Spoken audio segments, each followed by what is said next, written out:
Gagal. Tentu berat rasanya mengalami kegagalan. Beragam usaha, cara, dan doa dilakukan untuk bisa meraih suatu keberhasilan dari apa yang diidamkan.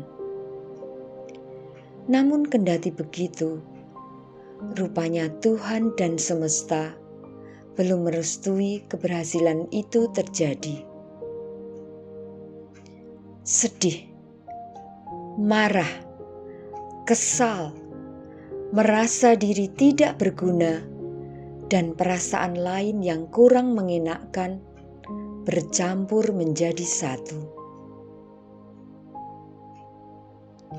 Itulah perasaan yang muncul dan aku alami beberapa waktu yang lalu, hingga akhirnya aku pun membagikan perasaan dan pengalamanku pada Romo pembimbingku. Dalam percakapanku dengan beliau, rupanya beliau lebih tertarik untuk menjadi pendengar saja dan tidak banyak berkomentar. Setelah aku membagikan apa yang menjadi unek-unekku, beliau hanya berkata,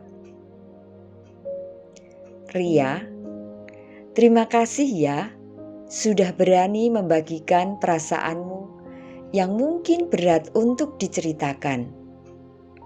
Tapi, apa kamu sudah menceritakan ini pada Yesus? Kalau belum, nanti malam ketika kamu berdoa, cobalah ceritakan pula pada Yesus pengalaman yang sudah kamu bagikan pada saya saat ini.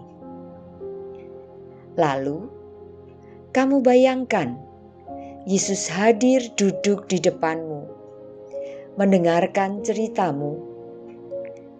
Lalu dengarkanlah dan rasakan bagaimana Ia menanggapi ceritamu melalui suara hati dan perasaan-perasaan yang muncul.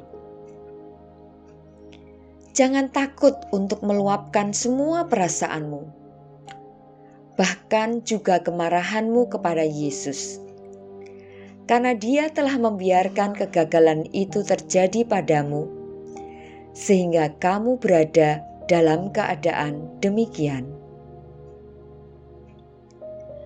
Malam hari itu, aku pun mencari waktu hening dan berdoa seperti yang diajarkan Romo pembimbingku sore tadi. Awalnya, aku sempat merasa ragu dan takut ketika akan menceritakan hal ini pada Yesus.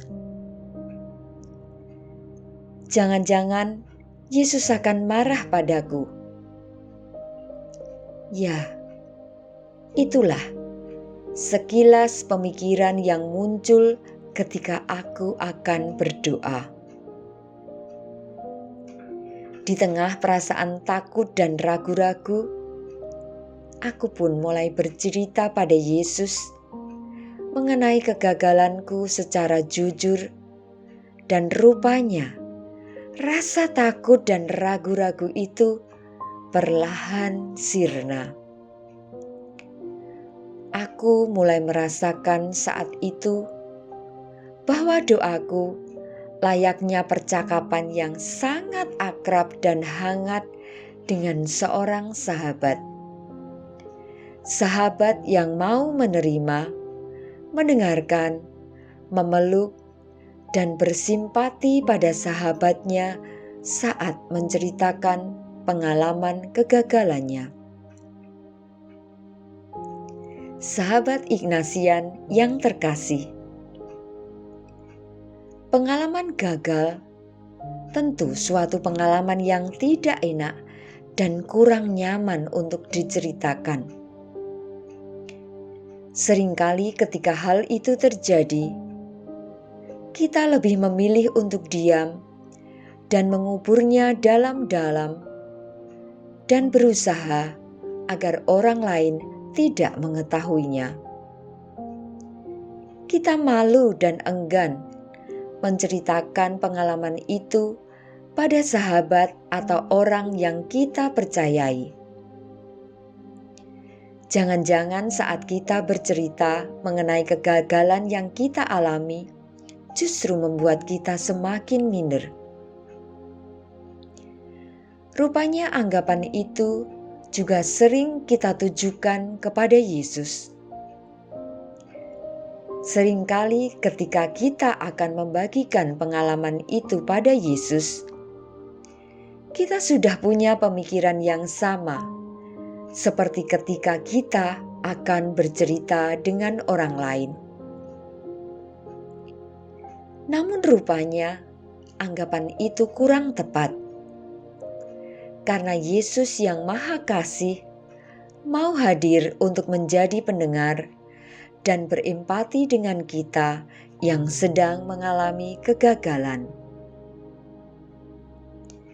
Seorang sahabat mungkin tahu dengan baik bahwa kita sedang merasa sedih karena kegagalan, dan dia akan merasa senang karena dipercaya saat kita menceritakan kepadanya tentang perasaan yang sedang kita alami. Sebaliknya, kita pun merasa jauh lebih baik. Persahabatan dengan Yesus juga berlangsung seperti itu. Yesus merasa tertarik pada kesedihan dan keterbukaan kita untuk mempercayakan kepadanya apa yang kita rasakan.